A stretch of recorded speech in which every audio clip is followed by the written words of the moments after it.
It's October now, and that means that there are two main questions on a lot of home growers' minds right now, especially when it comes to tomatoes, take your pick. Now, the first question, and a lot of people will be asking themselves this right now, is how do I get my green tomatoes to ripen quicker? Because on all of these healthy plants, there are quite a few ripe tomatoes, but a lot of green ones that are just stalling at putting on any kind of color.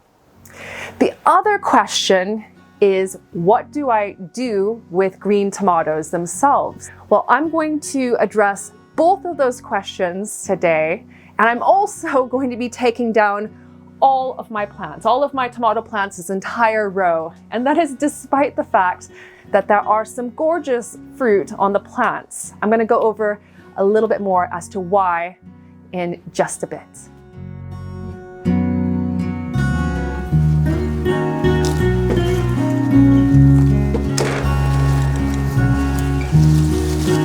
It's always devastating taking down plants that you've grown from seed and nurtured all year long.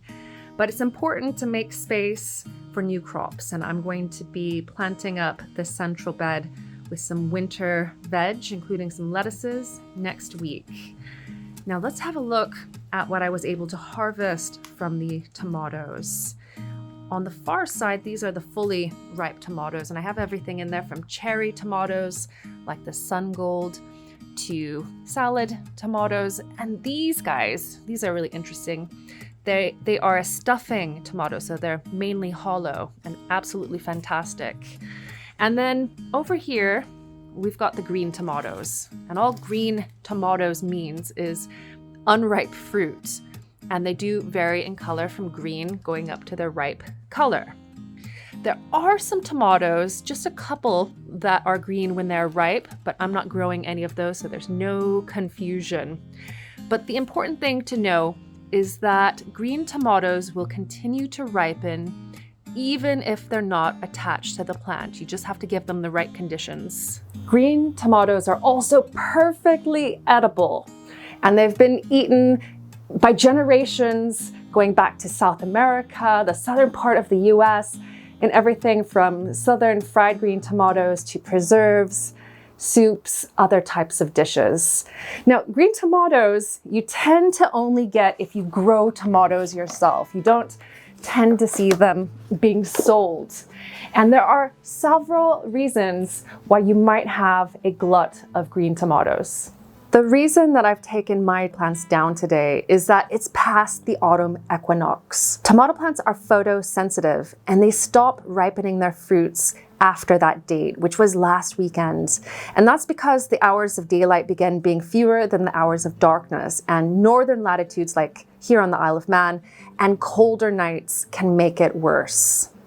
Another reason that tomatoes might not be ripening for you is that it's too cold. Their ideal ripening temperature is between 68 to 77 Fahrenheit, which is 20 to 25 Celsius. If the temperatures are too hot, tomatoes can struggle to ripen as well.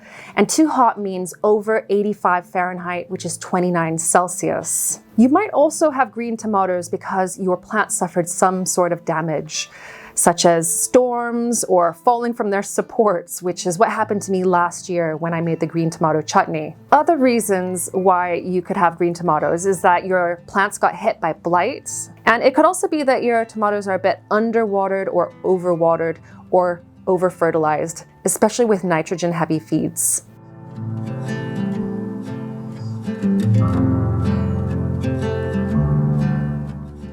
I think that it helps to understand what tomato fruit don't need to ripen to understand how to ripen them. Now, first of all, they don't need light or sunlight. They don't need to be attached to the parent plants. They don't need extra nutrients or water.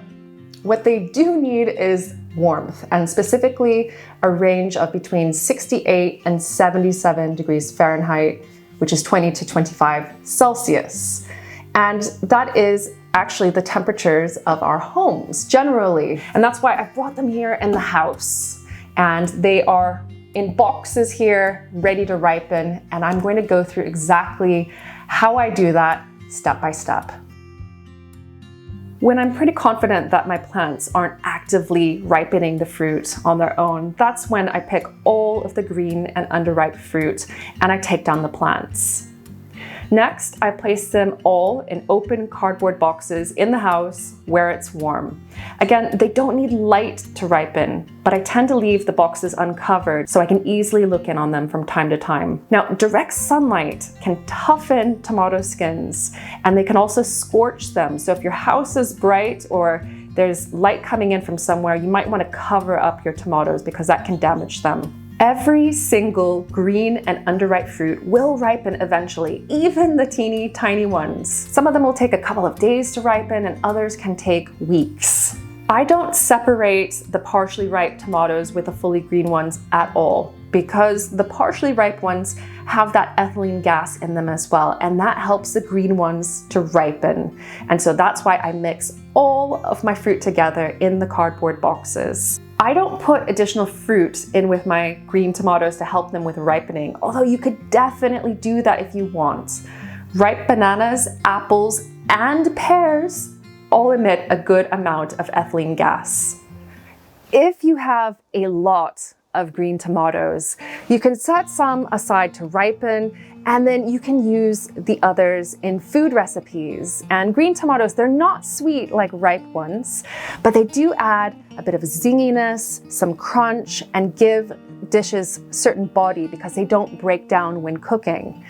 And there is a lot of misinformation on the internet, we all know, and one of them is that green tomatoes are not safe to eat. This is not true at all.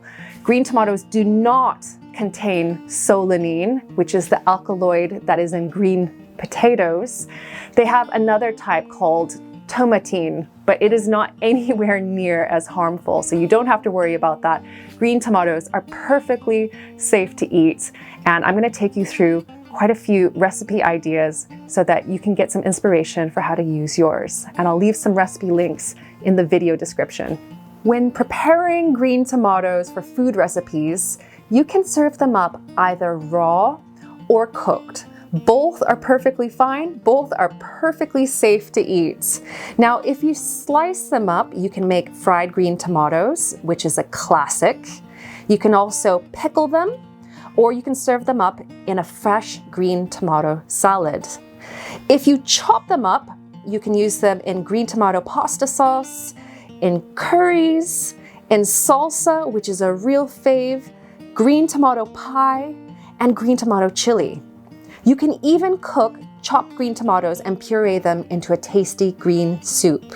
Green tomatoes also have a firmness that adds body and bulk and crunch to preserves. And what I have here with me is my green tomato relish recipe, and I'll pop a link to it down in the video description, but up on the screen as well. This is fantastic. It's a sweet preserve that you can use as, I guess, a dipping sauce, especially if you're going to be making tartar sauce, but even more so on burgers and hot dogs and sausages, just in the same way as you would ordinary relish. This is absolutely delicious.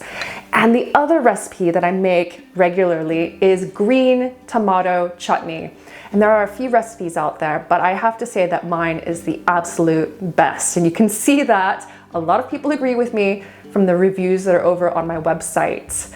And that one really relies on green tomatoes, sweet red onions, and malt vinegar to create just a beautiful chutney to have with cheeses and cured meats and to really enjoy throughout the winter. It makes really good holiday gifts as well. And if you'd like to see how that's made, you can watch that video next. Thanks so much for watching, and I'll see you next time here on Lovely Greens. Bye for now.